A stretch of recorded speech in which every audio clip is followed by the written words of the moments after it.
Thank you all for joining us tonight. It's a pleasure to have you all here with us on this call.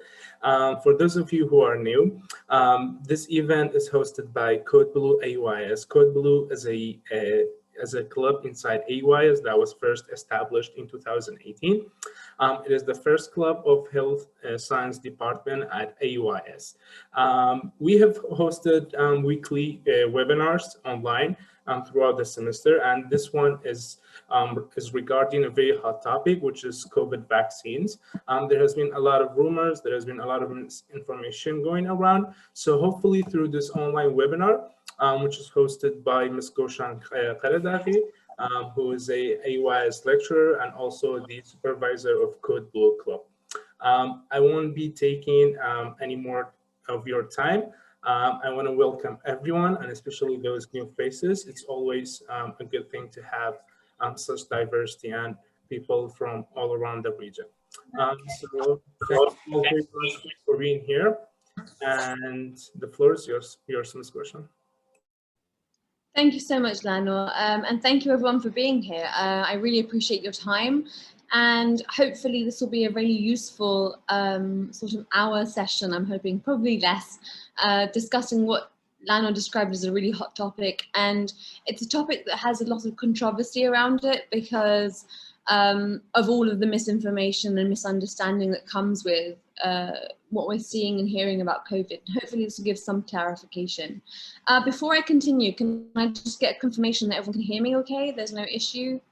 Great. And if at any point I'm speaking too fast or something doesn't make sense, please do feel free to interrupt. Excellent, thank you, Dr. Baron. Please do interrupt or let Lano know, and he'll be the one to politely interrupt me at any point. Okay, great. So in that case, then I'm going to share my screen. Being a lecturer, I love using PowerPoints. This is going to help me to speak to you guys in a much more conducive way. So COVID-19 vaccinations. I'm going to speak to you guys with a format which is going to be talking about just the current analysis of what COVID vaccine, not the vaccine, the COVID situation is in the region, just to get an understanding of how significant the vaccine question is. We're also going to go into a little bit of basic biology regarding immunology and how vaccinations work. And then we'll talk about what we have available in this region, and then hopefully I'll burst some myths and give some facts around the vaccine for everyone here too. If at any point you have any questions, please do save them or put them into the chat so you don't forget them, and then we'll have a questioning session at the end. All right, so let me begin then.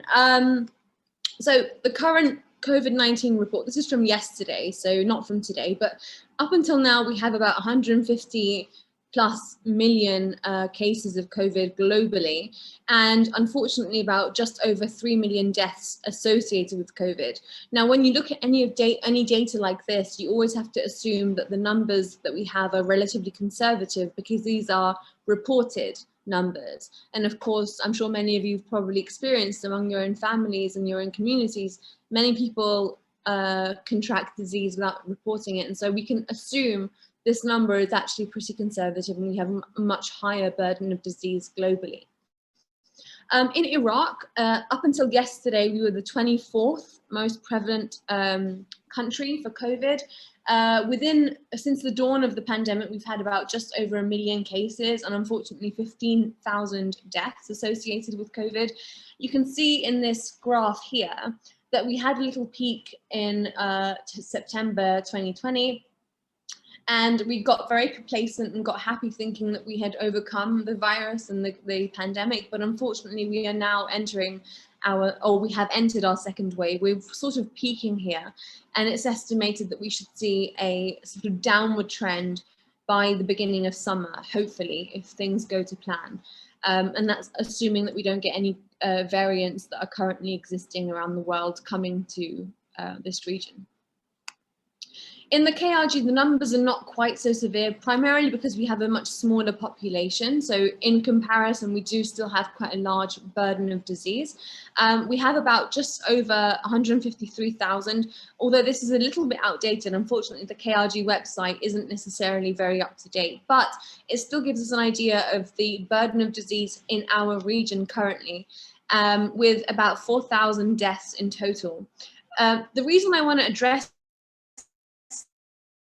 the KRG specifically is because of this particular graph here, because it demonstrates, interestingly, that the highest burden of disease actually exists among the youngest population, so between 20 to about just under 50 years old, which is something of significance when it comes to the question of vaccines later. So please keep that in mind for the moment, if you will.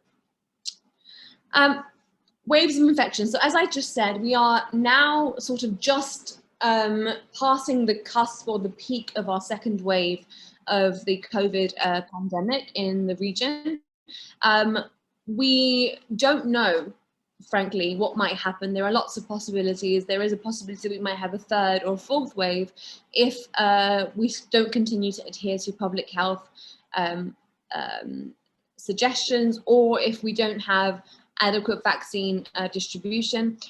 In any case, current trends are predicting that by end of June, early July, we should see a relatively significant decrease in the incidence and prevalence of the COVID infection in the KRG. That's assuming that the vaccines continue being distributed and people still continue following public health measures, even if they've been vaccinated.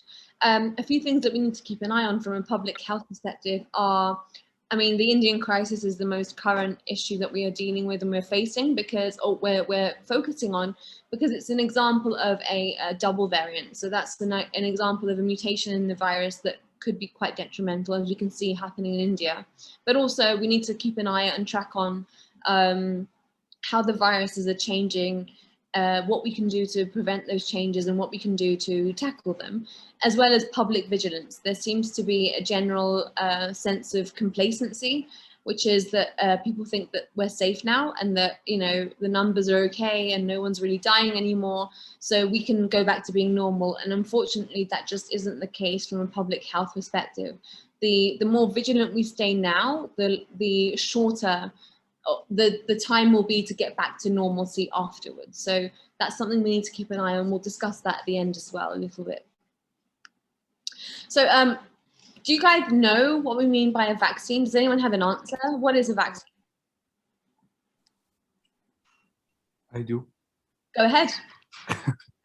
It's basically, you know, the production of antibodies enter certain viruses or bacteria. Absolutely. That's let's call artificially injected into your arm or body, so you can have you know, your immune system triggered in order to work against that virus or bacteria whenever it enters your body. Thank you, David. You gave a perfect definition there. Essentially, yes. So a vaccine is it's a mechanism of introducing something inside your body that triggers an immune response, but that does not actually cause disease. So if you think about definitions that are important to know, a vaccine is defined as a product that stimulates a person's immune response or immune system to produce immunity to a specific disease, protecting the person from that disease. They're usually administered through needles, although they can be done through mouth and nasal routes also. Now, the key word here is immunity, and what we mean by immunity is your body should have defense mechanisms against a particular pathogen, whether it's a virus, a bacteria, a fungus, or any other toxin that could enter your body and cause harm. Vaccines allow your body to have those defense mechanisms in place without actually being exposed to the actual disease. So therefore, you are preparing your body for the battle before it has to face the battle with that particular pathogen. Of course, vaccination refers to the act of actually introducing a vaccine. So a vaccine is the material that allows for your immune system to respond to it. Vaccination is the process of administering that particular material into your body. So it's the injection or the drop into your mouth. And immunization is a word that's used simultaneously with vaccination because it kind of refers to the same thing, which is that the act of vaccination gives immunization. It basically makes a person protected against a disease without the cause of disease itself. Now, it's significant to know this because the way that vaccines work is heavily related to your immune system. And that's why I want to spend a little bit of time going into the boring science of a bit of immunity. Because in order for us to understand how vaccines actually work, we have to understand first what mechanisms of defense exist in our body first. And then so later on, when I discuss what the vaccines are, you'll be able to understand how they actually function in the body. So your immune system consists of both an innate and an adaptive immune system. Innate refers to the immune system that you're born with. It's kind of the immunity that you have from your mother when you are in her stomach and given her breast milk. You are given that immunity. So that's why children are relatively protected until they get to a certain age. Adaptive immunity is when your body develops new immune responses to any microbes that it's exposed to. So whether it's bacteria, viruses, fungus, or whatever else. Your immune system works on a principle that it has to be very good at identifying which cells in your body belong to you and which cells in your body are foreign and possibly dangerous, okay? And the way they do that is a very complex mechanism of receptors and protein reading. So every single type of cell that exists has certain like name tag like proteins that they express to allow other cells to identify them as what they are.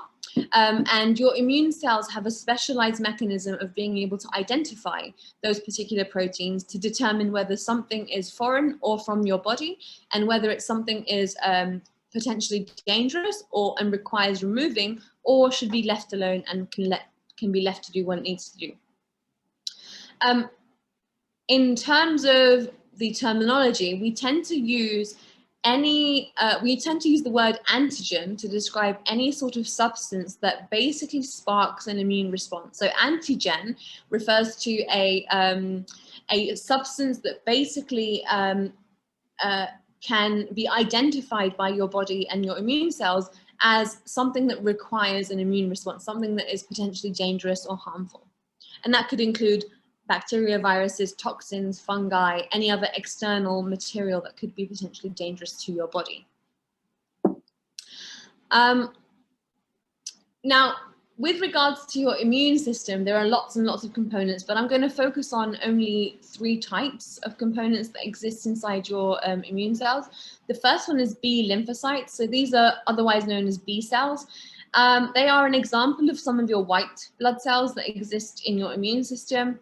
And the way they work is they come into contact with an antigen, for example, a virus. So if we look at this particular diagram here, you can see that the virus enters your human cells, and then the virus basically expresses these particular tags that can be identified as viral tags. And your B cells have specialized receptors that are able to identify these tags to understand there is something in that cell that requires dealing with, okay? That B cell is then triggered into an immune response, which basically allows it to become a plasma cell and produce antibodies. Now, antibodies are specific proteins that basically act like high visibility vests for the infected cells. So what they do is these antibodies connect to these infected cells, and they kind of let the body know that this cell requires dealing with. This cell needs to be removed or dealt with because otherwise it could be potentially harmful.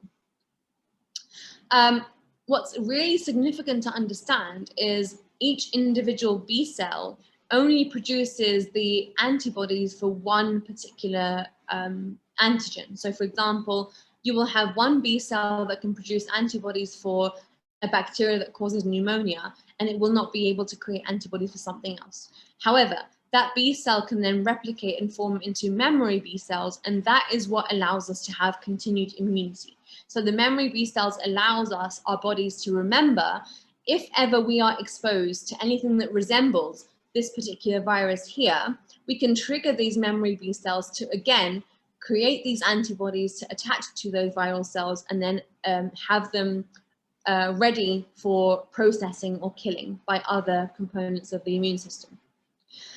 Just to be very clear, Antibodies belong to a family of chemicals called immunoglobulins. And the reason I mention this is because often when we do tests for COVID and tests for immunity, we tend to mention IgG and IgM and IgA. We are referring here to immunoglobulins. And what immunoglobulins are antibodies. If you are infected by COVID or the SARS-CoV-2 virus, your body first of all responds by producing IgM and IgA, and then later on there is a longer lasting response of production of IgG. So you may have seen those little immunoglobulin tests that you do where you place a drop of blood into it and then you see if there are sort of bars, much like the pregnancy tests that you might see. What that's doing is checking if your body has had any sort of recent immune response. So this tells you if you've had any recent infection towards COVID that triggered an immune response. Usually you have representation of IgG and IgM within about 7 to 10 days of infection. The second type of immune cells that I want to refer to is T lymphocytes. Now, T lymphocytes, there are two types. There's helper T cells and there are killer T cells or cytotoxic. Helper T cells basically act like coordinators and communicators. So they're the ones that go around telling all of the other immune cells that there's something that needs to be done. Whereas the killer T cells actually trigger the process of processing and killing infected cells. Now, again, if you look at this particular diagram here, the T cell response allows for triggering of multiple things. So if a T cell or T helper cell is triggered, it then triggers B cells to produce antibodies. It triggers other immune cells like macrophages to basically engulf these cells that are infected. And it also triggers other T cells that are killer T cells. Now, the reason I mention all of this stuff to you guys is because when you have a vaccine, the purpose of the vaccine's function is to basically trigger either a T cell response that then leads to a B cell response or triggers directly a B cell response, because the B cells produce memory cells. The B cells produce cells that are able to remember, if ever you are exposed to the same virus again, how to tackle that particular virus and how to remove it ever again. So that's your little history or background of immune cells. So understanding this then, how do vaccines work? Essentially, as I mentioned before, vaccines work by introducing something into your body that basically triggers an immune response without causing illness. So basically allows your cells to start preparing itself for the possibility of attack, even though there isn't an imminent attack right there. Each type of vaccine works essentially to try and produce an antigen that creates an immune response, which then builds memory immunity, all right? So the idea of vaccines is to, it's kind of like giving your body a practice run at killing a potentially dangerous pathogen without the risk of actually putting you in danger of death or serious disease. That is how a vaccine works. So let's talk about the COVID vaccines that are available. Now, I'm using the British Immunology Society's infographics because I think they're really pretty and they're very well organized, and I think they would be very useful. So there are 5 different types of vaccines that exist currently for the COVID virus. The first one we can call our viral vector vaccine. So what that means is, much like the name suggests, it's a viral vector, which means it consists of a virus that is not really very harmful, doesn't really do much to you, but it is able to infect your cells. And that's important because that viral vector acts as like a messenger service to transport mRNA or viral genetic material into your cells. Now, why is that significant? Well, by putting the viral genetic material into your cells are then able to produce or use that viral genetic material to produce proteins that are associated with the virus, and therefore allows your body to trigger an immune response to those specific proteins. So what's happening here is we are allowing our bodies and our cells to be exposed to the component that allows an immune response without it being exposed to the component that creates disease. Now, one example of this particular version of the vaccine is the AstraZeneca one, so which is the one that's most controversial currently, which is the Oxford or UK-based AstraZeneca vaccine. What's interesting is that this particular mechanism of a vaccine really gives a strong immune response. So it allows your body to create a very strong immune response, which makes it more likely to have a stronger memory of how to deal with that particular virus. It has the downside of having to be stored at low temperatures. However, we have seen this mechanism work previously for many other examples, including the Ebola virus. But currently, the most common one that we have is the AstraZeneca regarding the COVID virus. The second type is the genetic vaccines, or what we know as the mRNA vaccines that we have. The most well-known one of this one is the Pfizer and the Moderna. The way that this works is similar in that we don't, instead of using an actual virus to infect the cells, we are just injecting the actual genetic material of the virus, of the COVID virus, into the body. Now remember, that is a component of the genetic material, not the full genetic material, and that component is enough to be able to trigger an immune response inside the host cells.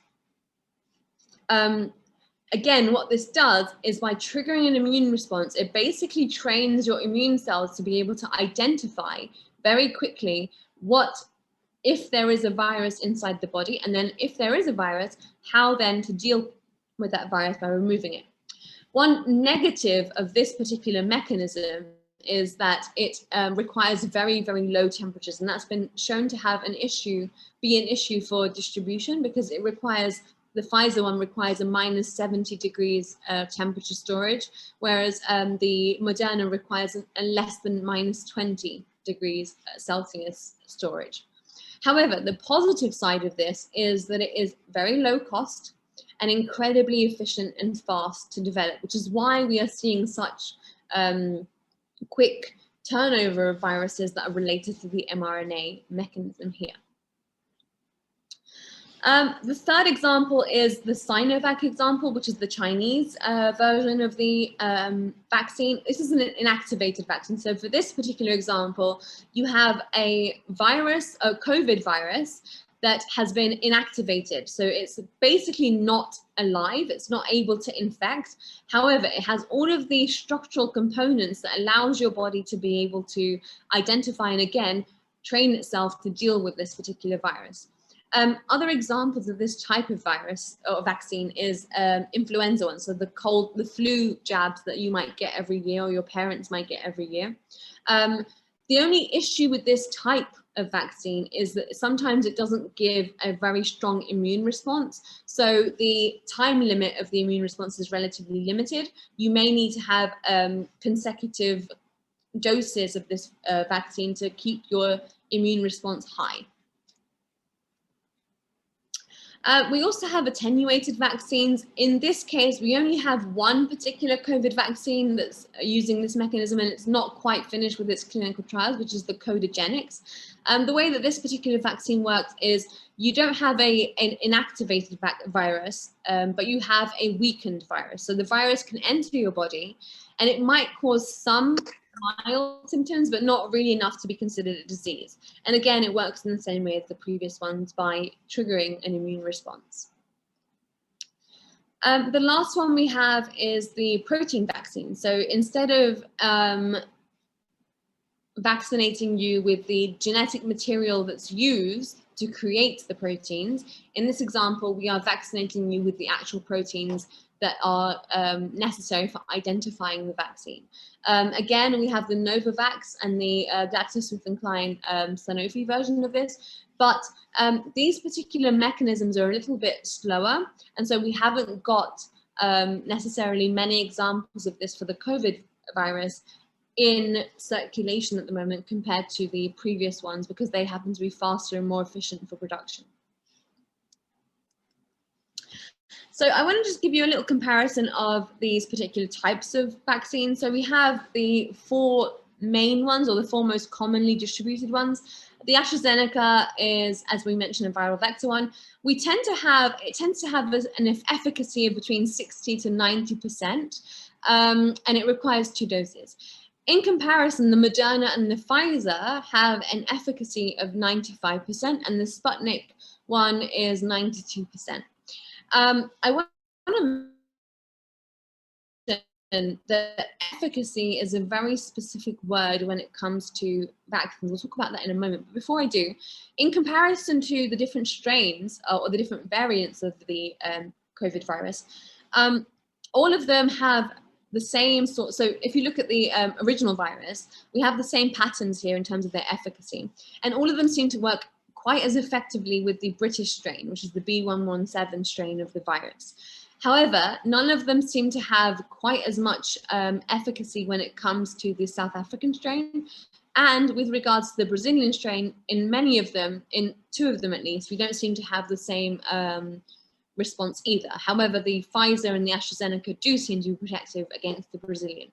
So my point in mentioning this is if you take the vaccine, then you will be getting protection from not just the original strain, but also 2 additional strains if it's the AstraZeneca and the Pfizer. Now, I mentioned efficacy. Do any of you know what the difference is between efficacy and effectiveness when it comes to vaccines?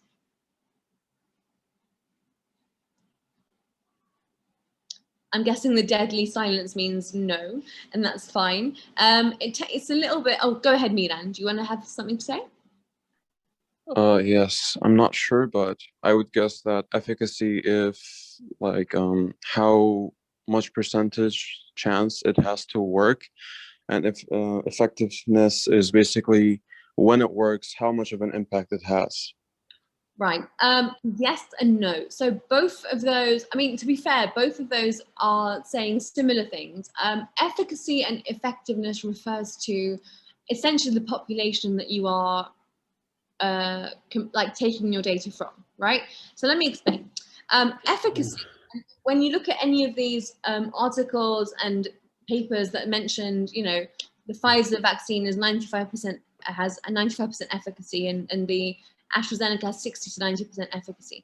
What we're referring to is the data from the clinical trials. So if you don't know what clinical trials are very controlled experiments using human subjects to try and see just how effective a particular medicine or vaccine could be, right? And the way they work is they usually have 2 groups at least, one which is given the medicine or the vaccine, and the other one which is given a placebo. A placebo means they think it's the medicine, but it's not really. There's no active ingredient in that, okay? And when we say 95% efficacy, what we're saying is that's the data we obtained when we compare by how much the number of new cases of COVID has decreased in the group with the vaccine compared to the group without the vaccine, right? What that means is, for example, when we say the Pfizer vaccine is 95% effective or has a 95% efficacy rate, what we're saying is it reduced the number of new cases in that population who received the vaccine by 95%, okay? Now, how that compares to effectiveness is effectiveness refers to how well the vaccine works in real life conditions, so in the real world, all right? Now, why that's significant is because in the clinical trials, your conditions are very controlled, yes? And you have a very select population of people which are a particular age, a particular ethnicity, a particular gender, and you demonstrate your data based on that very small representation of your wider population. In comparison though, for your wider population, for your wider population, you have a greater variety of people, you have a greater variety of genetics, you have a greater variety of underlying conditions and location and so many other different things that may influence this, that you get quite a different value when it comes to effectiveness.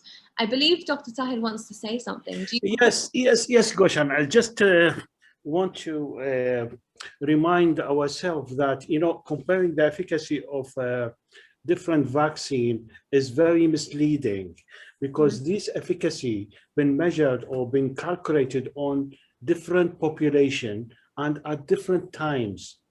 So some of the vaccination, you know, the efficacy has been calculated where the virus was spreading, everyone was getting it. Because as you mentioned, the efficacy is measured in a population that they have the vaccine, and the same population or a comparable population that they don't have.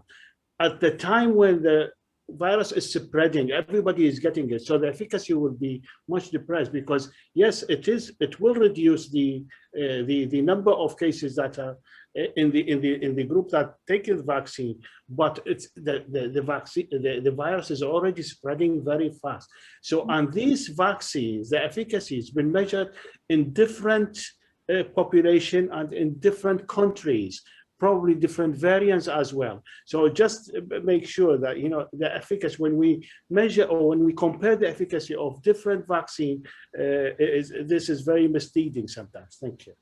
Thank you so much, Dr. Hen. That's a really important point that I wanted to address. Like, when you are looking at any sort of information that comes from or comes from a scientific background, the best thing you can do is not to take those numbers blindly. You need to ask yourself, as Dr. Tahir is asking you to, where is this data coming from? What is the population? How big is the data set? How much can I rely on this data to be representative of my population, also the wider population?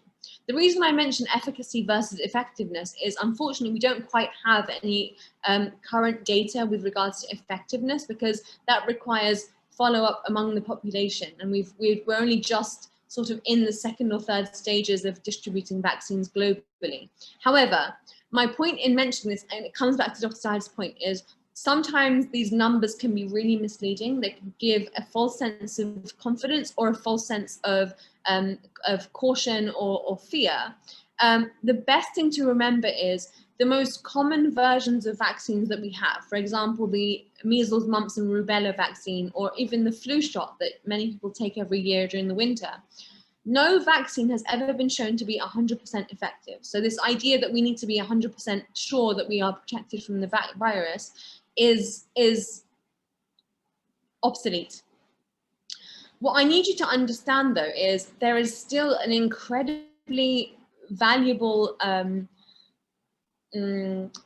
foundation for taking the vaccine, even if there is a chance that you may not get the immunity from it, because what that does is, the more people have the vaccine, the more likelihood that more people have a sense of immunity from it, and so you end up indirectly protecting those who do not have immunity. This is not about individual protection, it's about population protection just as much as it is for you to protect yourself.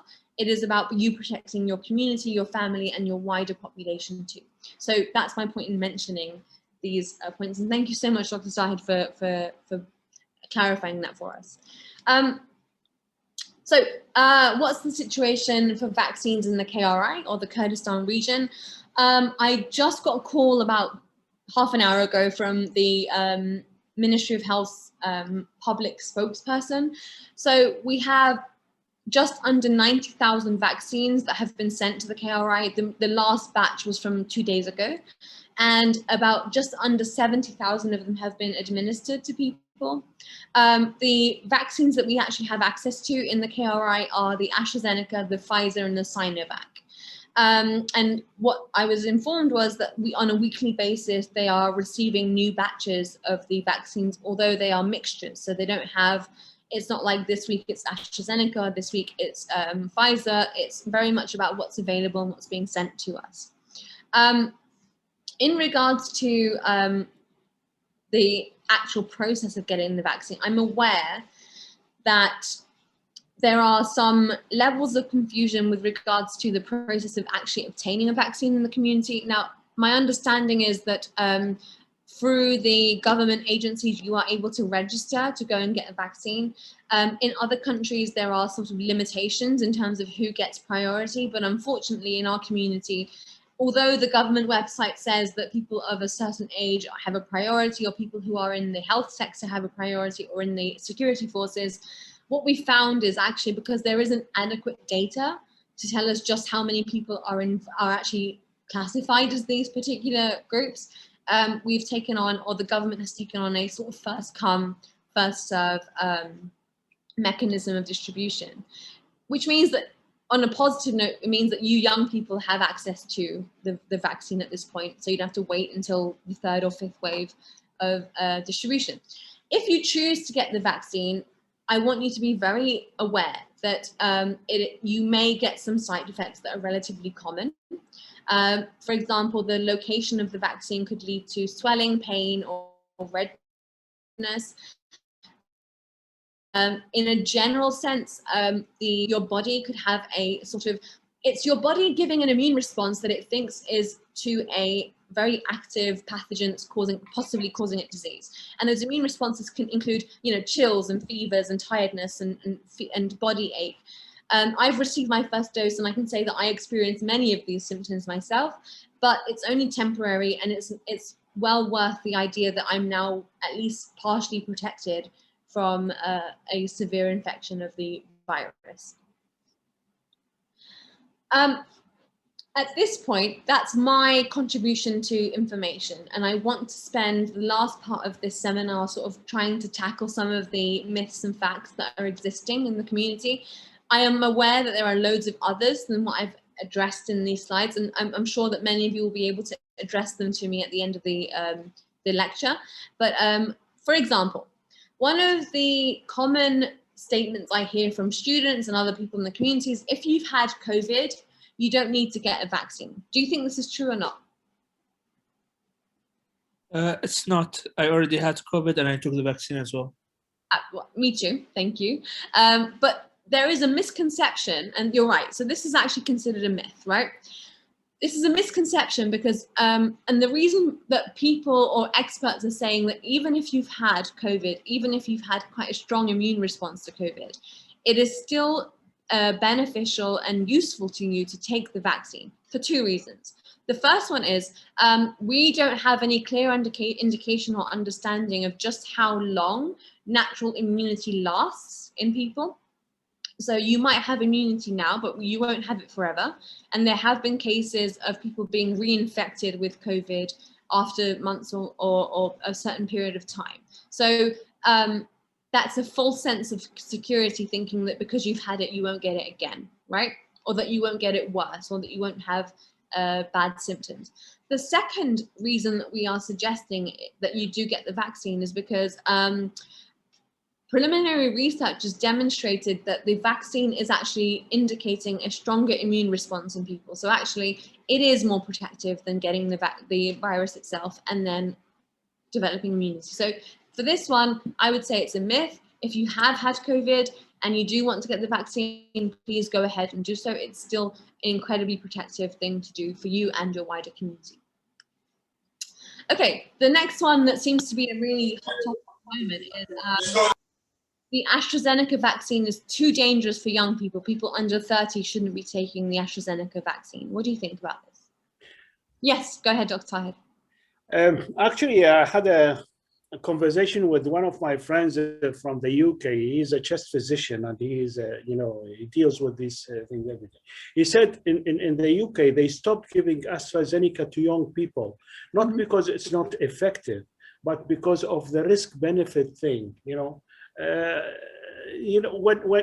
when the side effects becomes more popular, there will be a fear in the public on using the medications, or using any medication or vaccination as well. So it has been stopped in the UK. They stopped giving AstraZeneca to young people because of the risk-benefit issue. They said, yes, it has, although the number of the vascular accident or vascular side effects that has been happening is very, very minute. They still consider it as a, they responded to the public fear, and they stopped giving it to young people, because the young people, anyway, they might have a better chance of fighting the illness if they don't have the vaccine. So they stopped it, not because it's not effective, but because of that, but they are still giving it to people who are considered at high risk, the older people and people with chronic disease. Absolutely. Thank you so much for that, Dr. Zaid. And actually, that really draws upon a point that I want to address, which is the heavy politicization of this COVID pandemic, right, and the vaccines as well. As Dr. Tahir mentioned, governments are reacting or making decisions on vaccine policy and also pandemic policy, not just based on the actual fact of what it does, but actually based on public opinion and the political or economic ramifications of those decisions. So please keep aware that as future scientists, for many of you who are here, when you're looking at any information regarding this stuff, please go back to the data and the research. Do not necessarily focus on the public opinion or the public rhetoric. Now, the AstraZeneca vaccine is too dangerous for young people. There was a little while ago, as Dr. Tahir mentioned, the fear of the clotting that happened in a few random cases, and it led to a sort of widespread hysteria that, you know, AstraZeneca is dangerous and that there's a greater risk for younger people. I myself am a younger person, I'm assuming, in comparison or relatively, and I took the AstraZeneca vaccine. The reason I took it is because of this. So the reason this is a myth is this sort of data. So if we look at the actual statistics of what I'm trying to mention here, this is taken from the Centre for Risk and Evidence Communication, but it was sort of recycled from BBC. It shows us that the potential or the probability of serious harm, not necessarily death, but serious harm due to side effects of the vaccine for a 25-year-old is 11 in 1 million, which is relatively very, very minuscule. In a 55-year-old, it's about 4 in a million, so that's actually much lower. However, if you compare this particular potential risk to other risks, for example, the risk of dying from coronavirus, yes, in young people that doubles. So it's about just over double, 23 in a million. In older people, this number is considerably higher. So therefore, you can see here that for an older person, the risk-benefit ratio is quite significantly more. So you can see there's really little question about why or whether an older individual should get the vaccine or not. I would argue that this particular argument here is also proof that for a younger person, it's still beneficial to get the vaccine because you are halving your potential for serious harm and death just by preventing your exposure or potential for infection by the virus. In comparison, dying from an accident or injury, like falling down the stairs, is actually about 100 times more than actually dying from the side effects of the vaccine. Dying in a road accident, so this is in Britain, is 38 in a million. Unfortunately, in our community, this number is about triple that. So we have a higher risk of a young person dying in a road traffic accident than we do in with regards to the side effects of a vaccine. In comparison, if you look at, let's say, the vaccine's potential for clotting, if we look at the AstraZeneca one, it's 4 people in a million might have clotting as a result of the vaccine. But if you compare that to people on the contraceptive pill, so women who are taking the pill to avoid pregnancy, that number jumps to about 150 to 800 per million women. Or for cigarette smokers, it jumps to about 1,700 to 1,800 per million. So if you look at it relatively, the risk associated with the AstraZeneca vaccine, or indeed any of the other vaccines, for example, the Janssen one that we have, that risk is quite minuscule. If you compare it to the potential protection and benefit that it does, not only to individuals, but also to your community and your society, it is well worth getting the AstraZeneca vaccine, or indeed one of the others. So that was a myth. My next one is the vaccines weren't properly tested, they were rushed, and so we can't trust the science of these vaccines. What do you think? Do you guys agree with this sentiment? Do you feel like you don't trust where the science is coming from? Anyone have an opinion? Yeah, go ahead. Of course, you know, this vaccine has been through all the safety measures and all the steps that has been, you know, followed through the invention or through the production of medicine and vaccines.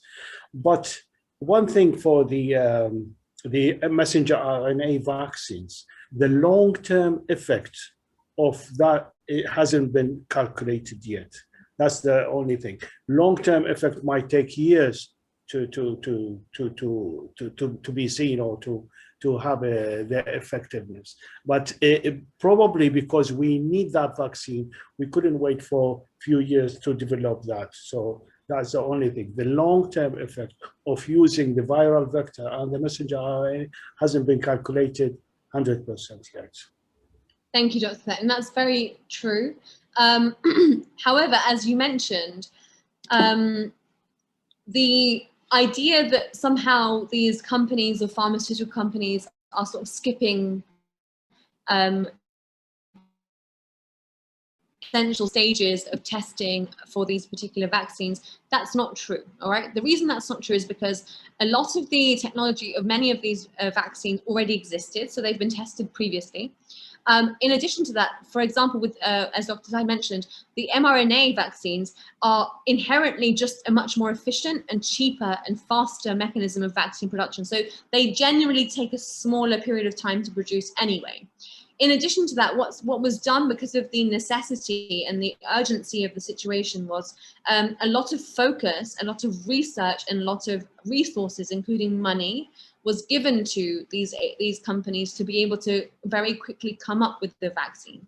And the way that they did their process is they did it staggered. So instead of waiting for the end result of one stage, they started the second stage before they finished the first. So they sort of shortened the period of time it takes.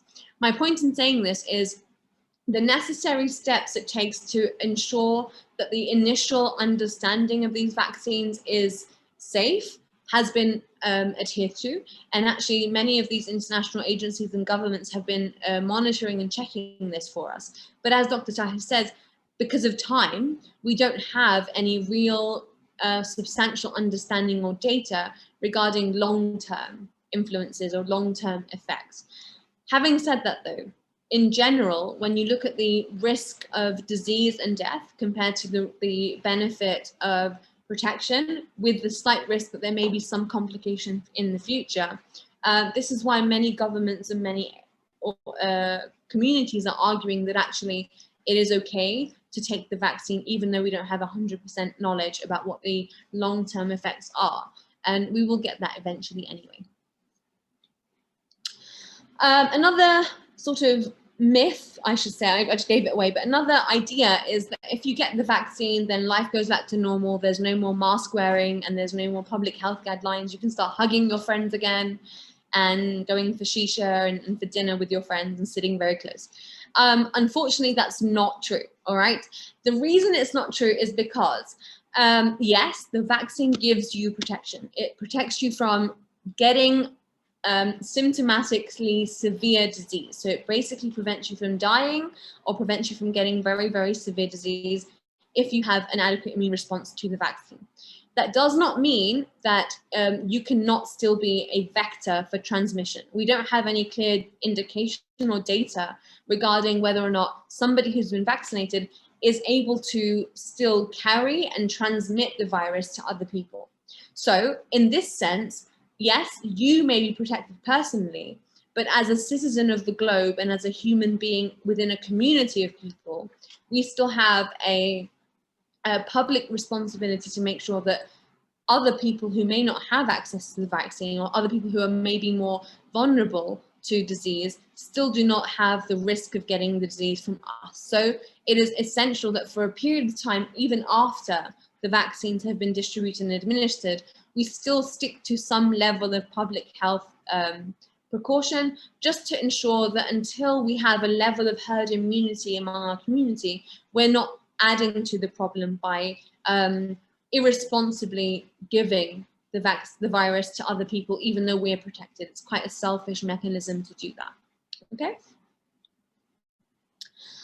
Another sort of, this is an example of what I call like Facebook information or WhatsApp information, that COVID vaccines enter your cells and they alter your DNA and make you into some, you know, virus human hybrid of some sort, or that Bill Gates is trying to monitor you with some microchips in the vaccines. Now, logically speaking, and I'm hoping that many of you are logical, scientifically minded people, that stuff just doesn't make sense, all right? On a scientific level, it doesn't make sense. On a humanistic level, why, right? Yes, with the mRNA virus vaccines, there is viral genetic material entering your cells. However, it is not entering your nucleus. It is not interfering with your DNA. The mRNA is being used to basically produce proteins. It's related to the protein synthesis process, not your actual DNA or your nucleus. So there's no need to worry. There is nothing interfering with your body's DNA or changing you in any way. You're not going to turn out to be some, green-eyed monster later on. All right. So please don't be worried about that fact. I think this is my last one, which is that old people should get the vaccine and young people don't have to. I mean, Dr. Zahid mentioned the principle that the UK has taken on, which is they've stopped giving the AstraZeneca to younger people. This is an interesting concept because it's both factual and mythical, okay? It's factual or truth because old people should definitely get the vaccine, right? Because we've demonstrated that really it's very protective. They are the most at risk of very severe or detrimental effects of the virus. If they get infected, they are most likely to die from the virus. They're most likely to have very severe consequences of the virus. Young people, not so much. However, I want to argue or make the point that it's equally important that young people get the vaccine just as much as the old people. And I refer back to the graph that I mentioned with regards to the prevalence of COVID in KRG. Remember, the highest prevalence of COVID infections was among the younger population, between 20 and 40, right? Now, if you think about it, yes, those people like yourselves, you're not dying necessarily as much, you're not getting the most severe form of the virus, but you are acting as hosts for the virus. So therefore, the more people like yourselves have that virus in your body, the more likely it is that you are increasing the load of the virus within your community. And so if you don't have protection from it, then you are only acting as a vessel for allowing the virus to continue existing within our society. And so you're putting other people at risk as well. Dr. Zahid, I see you have your hand up. Go ahead. Yes, Gulshan. You just reminded me of something. For every vaccine, for any vaccine to be effective, to produce a herd immunity of the community, it has to be vaccinated by at least 70% of the community. Absolutely. So this is a very good reason for the young people, because our community probably is more than 70% is young. So this is a very important reason why young people should be vaccinated as well, because otherwise we get no benefit from it. Mm-hmm. I remember in the 90s, there was a fear of vaccinating children with MMR. Just a crazy doctor came with the data from a very small study, about 20 patients, and he said MMR vaccine can cause autism in children. So that fear made many families stop vaccinating children from MMR. And a few years after that, because of that, we started to see a lot of mumps, a lot of rubella cases in UK. We haven't seen that for years, but we started to see mumps, and because the vaccination degree fell below the 70%, so the MMR, even though those vaccinated, the community wasn't protected 100%. So we need to vaccinate at least 70%.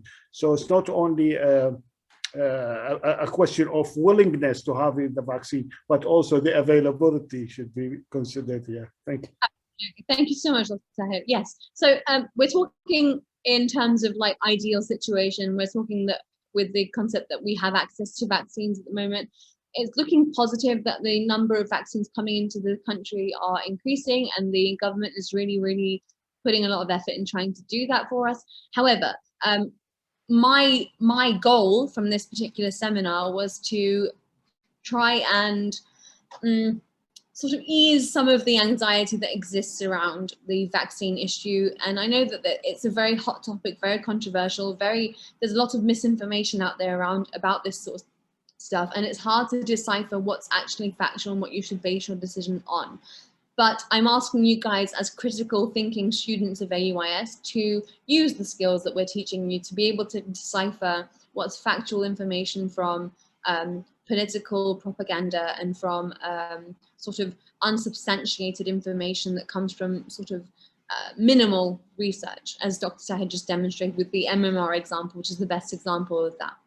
Okay, so I think I've come, oh, there's one more. There's a belief, I'm going to go through this really quickly. There's a belief among people that if you get the vaccine, you can prove that you have immunity by taking a viral load test or by taking an antibody test. Not necessarily. The viral load test, none of the vaccines that we have currently are showing up in the viral load test. They don't do that. So that's not true. The antibody test is dependent on the type of vaccine that you're taking. Some of them might give an antibody test, positive antibody test. However, that is not enough to base whether or not you have immunity or not on. So please don't please don't think that if you take one of these tests and they come back negative that your vaccine hasn't worked in any way. All right. So that's also a myth. Okay, I've stopped there. Now I'm going to stop sharing, and I'm aware that I've just come up to the end of the hour. If there are any questions, I'm happy to answer any of them. Lan, I'm going to let you take control of that. So thank you for listening. I hope this was useful. I'm happy to hear your questions. Thank you very much for the lovely presentation and for the contribution by everyone else on this Zoom call. We're at 9 p.m. at the moment, so we'll try to take a few questions. You can put it in the chat box, or you can unmute yourself or raise your hand so we can call on your name. If anyone have any questions, of course.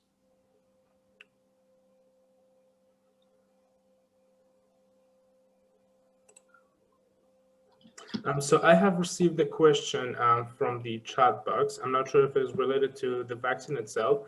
An attendee wants to know if blood types are correlated to getting symptoms if you get COVID.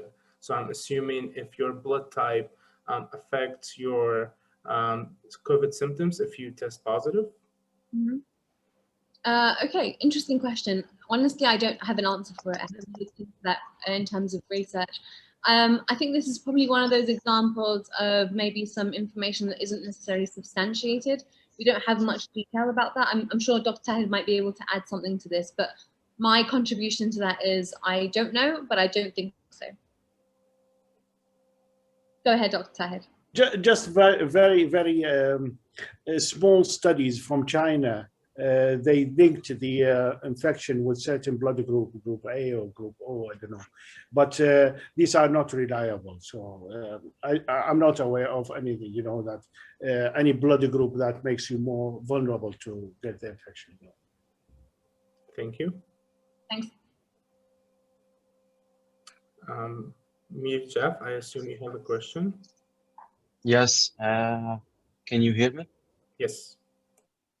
Thanks, Ms. Goshan, for the intensive seminar and telling us about the information for COVID-19 and all of the types of the vaccines. One of the questions that I have is the period. You know that all of the vaccines that's available right now, we have 2 doses for them. So there should be a period between the first dose and the second dose. Mm-hmm. What is advised? According to what I've heard and what I have read, they say that there should be 21 days passed for the first dose, and then second dose can come. Is it necessarily to be exactly 21 days, or it should be prior to that, or it could be delayed? Okay, this is one question. Go. Sorry? No, go ahead. The second one is, yes, second one is it safe for below 18? We have already discussed above 18 to 30 and above. What about below 18? Is it safe for children below 18? And what about pregnant women also? Mm-hmm. Thank you very much. Thank you. Good question. So regarding the first one, my understanding is you have to have a minimum space of about 21 days. Actually, what I've been advised by many of my colleagues in the field is that actually the longer the period, the better the immune response tends to be. So actually looking at 6 to 8 weeks or more gives a better secondary immune response. To what extent that's necessarily factual, that's anecdotal. So that's based on my colleagues speaking about that. I'm not entirely, I can't give that as factual information. But the guidelines are all there. So when you are given your first dose, they tend to tell you to come back within about 2 months or more of the first dose to get your second dose. With regards to pregnant women, it is generally advised that there hasn't been any indication that it would be dangerous, but it's generally advised that because we don't have any clear understanding of the effect of the vaccine on pregnancy, we are advising people not to get the vaccine, or people are saying that they shouldn't get the vaccine. You said pregnant women and under 18-year-olds. I think the logic behind why under 18s are not being considered is twofold. The first one is they show the least potential for danger when it comes to the effects of the virus. So with regards to limited resources, it makes more sense to give those resources to people that may require more safety from it. However, under 18s, they might get the virus, but very few of them are actually seeing really severe or detrimental effects. Dr. Dahir, I see you take your mic off. Do you want to add to that? Yes, Gosha. Actually, this is also related to the license. When these vaccines or new medications is produced, it has to have a license, and the license is related to the clinical trials and the age group on which these vaccines and medications are tried. So it is not licensed to be given. Sometimes as doctors, we do give medication out of license because we as a clinician, we said this is effective, but it's out of license, and we need to explain that to the patient that I'm giving you this not because the medication is licensed for that. This has some medical legal issue. So the clinical trial hasn't been used on children, so we cannot use them for children. Thank you. Deborah, I see your hand is up. Do you want to add something? Yeah, sure. Thank you very much for this informative webinar. I have a question regarding the vaccine and its effect on the issue of long COVID. I have recently read 2-3 reports that it has positive impact on long COVID. So basically, people who are still suffering the symptoms of coronavirus or who have recently developed new ones, basically they have witnessed, let's say, an improvement, a positive improvement in their symptoms after they have received their first doses. I know the reports are very initial, but I just want to know that what's your take on that? Good question. So my understanding of that is relatively superficial. I haven't read any of the papers regarding that. However, anecdotally, I've also heard similar, which is that people are seeing a positive response with regards to COVID lung or long COVID. I don't want to say that that's definitely factual yet because I haven't seen any data regarding that myself. So perhaps you can maybe, if you have anything, share it with me. I'd love to see that. Dr. Head, do you have any comment on that or no? I didn't get the question. So people who have residual symptoms in their lungs after having received COVID infection, when they get the vaccine, they find that their residual symptoms are subsided or eased in some way. You cannot comment on that unless you have like a specific case to there. But if the patient has got residual symptoms, he should not take the vaccine anyway, because it means that he is not in the perfect shape. Giving it's a simple fact or simple rule. If a patient has got any problem with the chest or he feels like unwell or something, so he shouldn't take the vaccine, any vaccine. So if he has residual symptoms, he shouldn't take the vaccine anyway. But improvement of these residual symptoms after taking the vaccine, you have to have a study and you have to have a specific case to comment on. You cannot comment on that. Yeah, I can't. I don't want to comment on that. Me too. There's a question. Questions. Yeah, go ahead, Lano. Yeah, there's a few questions in the chat box. One question is saying, if you have had COVID a month ago, when is the best time to get vaccinated?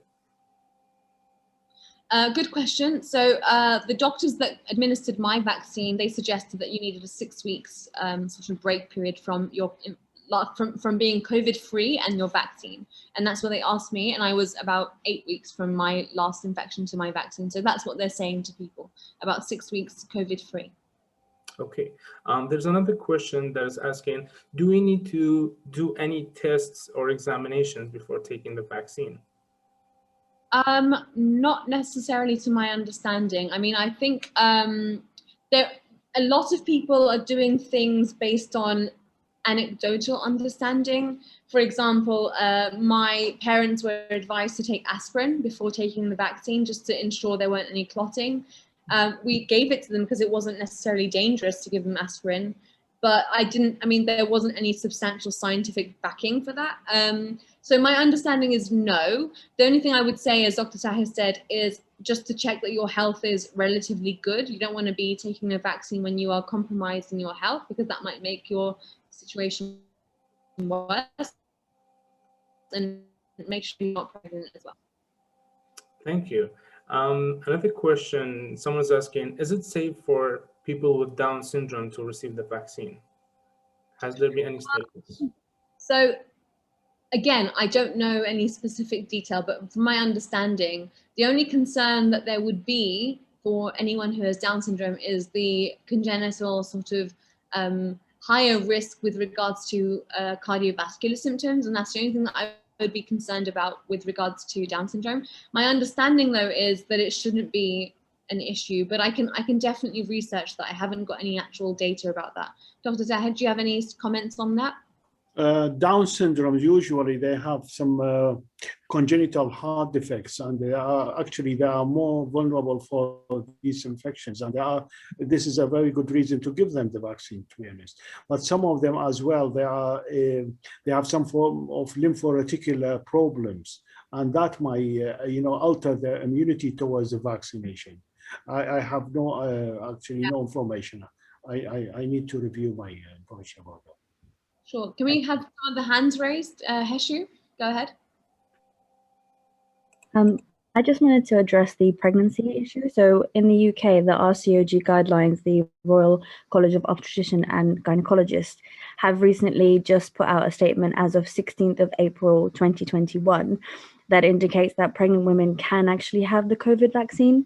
And there are a few factors that can for them to be included, such as women that are over the age of 45, or if they're in the higher risk of category like high BMI or underlying health conditions, and those with gestational diabetes or other pregnancies in the past that have had complications.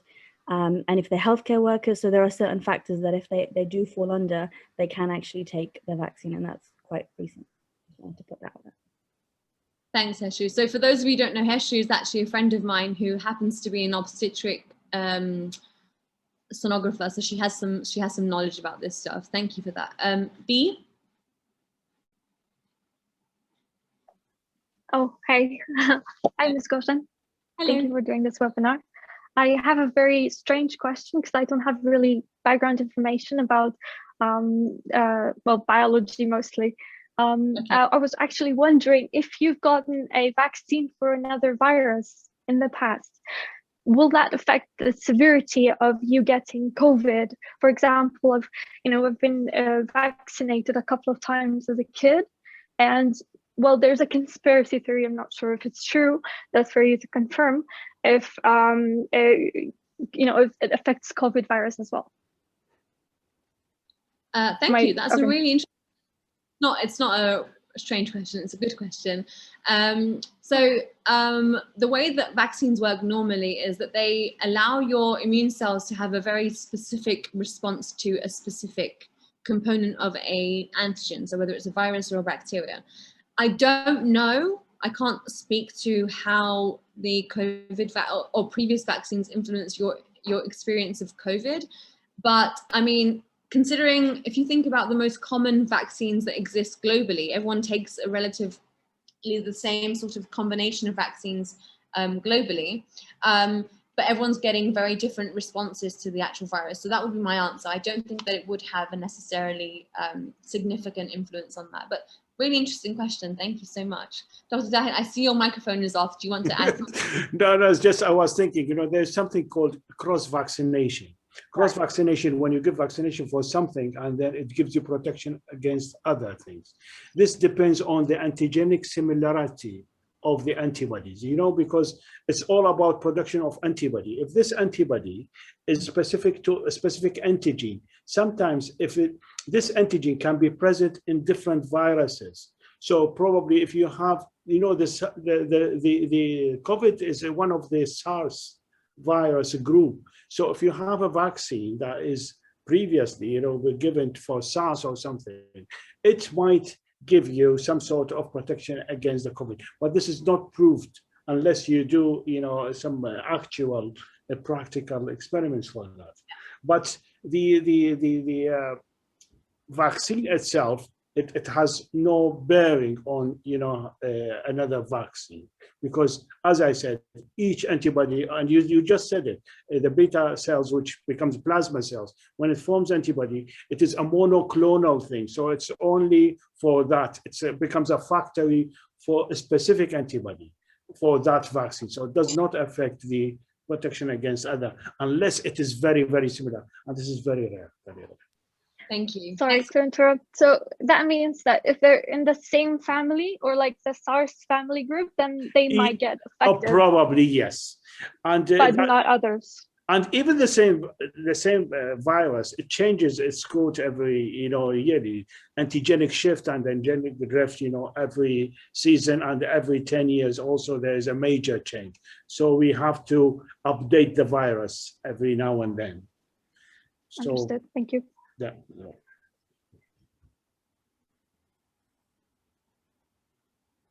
Next question, Lano. I think we're done for the sake of time. Yeah, we don't want to take any more of everyone's time. Thank you everyone for joining us. Thank you for the beautiful presentation, Ms. Koshan. It was very informative. I'm sure everyone on the Zoom call learned something new. Before everyone starts to jump off, we just want to take a group photo if you guys wish to be in the photo. So if you're feeling comfortable, you can turn on your camera so you would be in the photo. Until everyone gets ready, the session has been recorded.